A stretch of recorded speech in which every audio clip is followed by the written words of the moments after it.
Good afternoon. President Driscoll, I have a question for you on your testimony. It seems that you've pretty much done an about-face from your testimony in July before the Assembly hearing, and albeit there's been changes to that proposal that's the way it's presented in the budget now.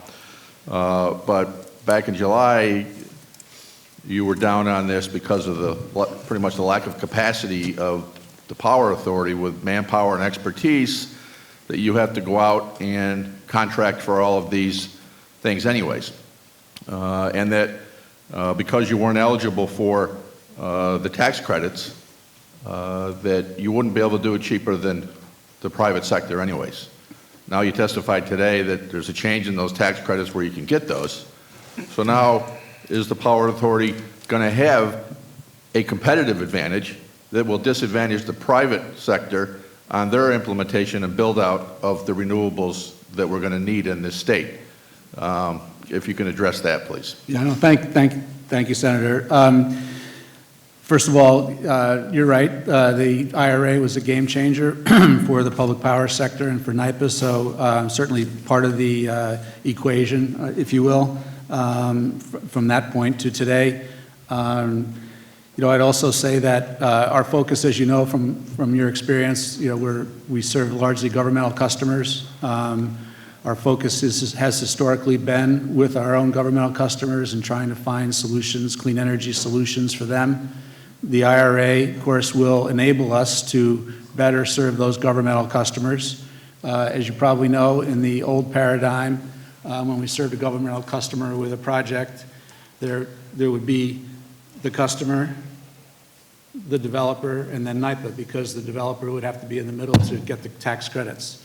Now, under this law, we can directly work with our governmental customers. That won't be true in every situation, but this is an incredible challenge we're all facing, and so to the extent that we can enable these customers to be able to make this clean energy transition with the benefit of more economic projects, but are you going to create an economic advantage the Power Authority has over the private sector, and what will the effect of discouraging private sector investment because of that be? Yeah, I think that again, there's so much. There's a lot of activity on the private developer side. As you probably know, we're looking to partner with the private sector wherever we can. We have 4 large transmission projects in flight currently, all are with partners. We have exclusive jurisdiction on the transmission side. We haven't crowded out anybody on the transmission side, just looking for the same opportunity to play a role on the generation side like we do on the transmission side. Okay, let me just switch gears a second over to the Climate Action Plan with Doreen or Basil, whoever wants to address it. We're, I think, all very supportive of cleaning up our emissions in this state and have worked towards that. The state has done an unbelievable job over the last couple of decades in doing that.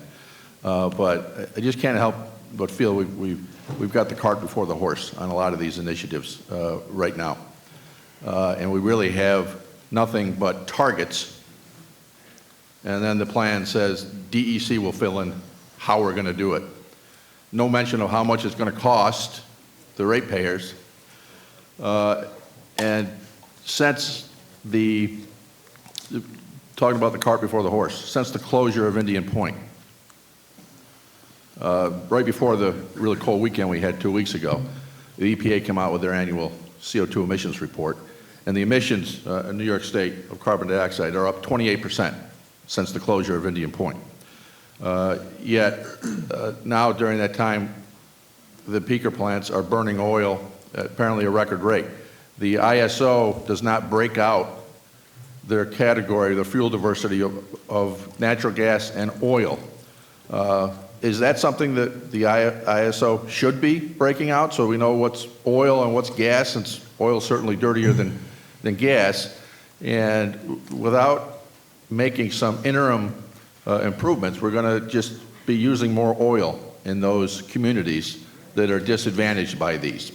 So why are we not taking other actions in the interim that would help not using those oil plants with cleaner burning natural gas?